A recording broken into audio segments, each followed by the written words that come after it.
Pois é, gente, o Instituto Nacional de Meteorologia já adiantou que esse mês choveu 68% a mais do que era esperado aqui na região sudeste. É o terceiro janeiro mais chuvoso dos últimos 22 anos, isso aqui na capital, segundo o CGE. Mas essas chuvas já podem deixar o país mais tranquilo. Será que podem? Com relação ao abastecimento de água e também com relação ao custo da energia elétrica, quem vai tentar responder isso para a gente é o engenheiro e professor Paulo Ludmer. Oi, professor, boa tarde. Boa tarde. Obrigado por ter aceitado o nosso convite. Imagina. Dá para a gente ficar mais tranquilo com relação ao abastecimento de água e ao custo da energia elétrica? Olha, abastecimento de água, realmente ainda faltam as chuvas de fevereiro e março. Existe até aquela lenda brasileira, as águas de março. As águas de março. E os reservatórios aqui da área da Sabesp, Rio Claro, Rio Grande, são pequenos, mas eles já estão com 100% de volume útil ocupado. Então, a preocupação se transforma. Trata-se de administrar o que a gente chama tecnicamente de volume de espera para poder acomodar as águas que ainda vêm, porque os reservatórios encheram. A Cantareira está muito bem, o Alto Tietê está muito bem. Então, com relação ao abastecimento de água, a situação é bem mais confortável do que antes. Antes do senhor falar da energia elétrica, deixa eu lhe fazer uma pergunta. Os especialistas na época da crise, ali 2015, falavam que poderia levar anos para recuperar os reservatórios. E agora recuperou. Recuperou mesmo? A gente pode dizer que recuperou? No caso do reservatório de água, não só as recuperações foram muito boas e também levemente surpreendentes, porque o que houve foi uma formação de ZACA, é uma zona de convergência no Atlântico Sul sobre boa parte do Brasil, que faz com que verdadeiros rios aéreos venham da Amazônia e se precipitem no caminho, inclusive aqui. Eu diria que com as providências também estatais e da própria Sabesp, há investimentos no Vale do Ribeira. Então houve uma recuperação além do esperado, antes do esperado. E há investimentos que trarão menos desconforto nas situações mais dramáticas. Com relação à energia elétrica, a gente pode esperar uma diminuição na tarifa, por exemplo? Veja só, a bacia do Tietê, a bacia do Paranapanema, elas estão bastante fartas, exatamente como a metrópole, a região metropolitana.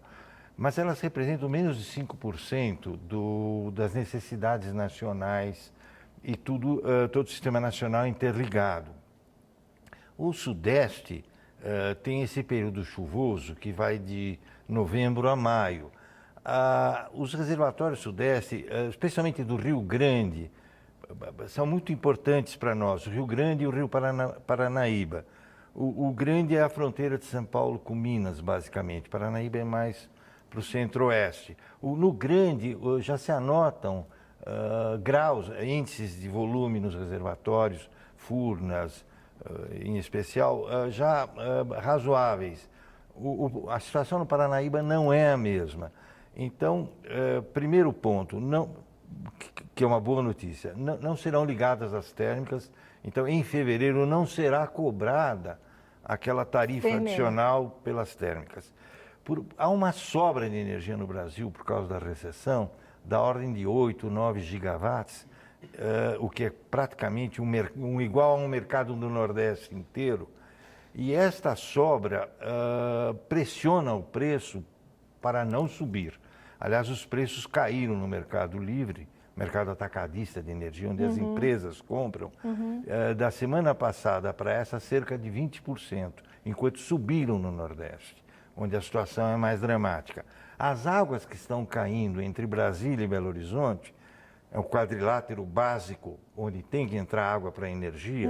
Tem até a piada, se mineiro morre afogado, não falta energia. É uma piada de mau gosto, mas existe. De mau gosto, sim, sim. Mas existe jargão no setor.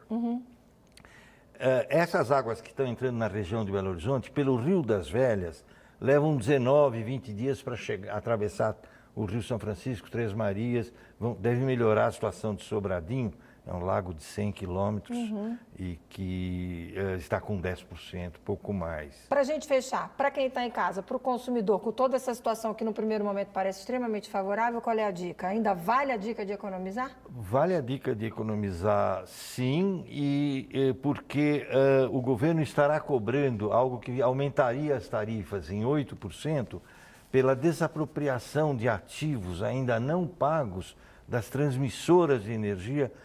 Essa desapropriação ocorreu pela medida provisória 579 de 2012 e essas empresas ficaram esse tempo todo esperando a indenização de ativos que ainda mereciam indenização, não estavam desapropriados. Só uma questão, São Paulo não deve varrer quintais e calçadas com água como se fosse vassoura no esguicho e nem deve lavar automóveis porque estamos numa situação boa. Muito bem, é com esse belo alerta, porque você está vendo aí, está chovendo muito, a gente falando que os reservatórios vão muito bem, obrigada, aí a gente começa a esquecer que tem que economizar e sai fazendo essas coisas aí que o professor disse que a gente não deve fazer. Então é com esse alerta que eu agradeço, obrigada pela participação, boa semana, até uma próxima oportunidade.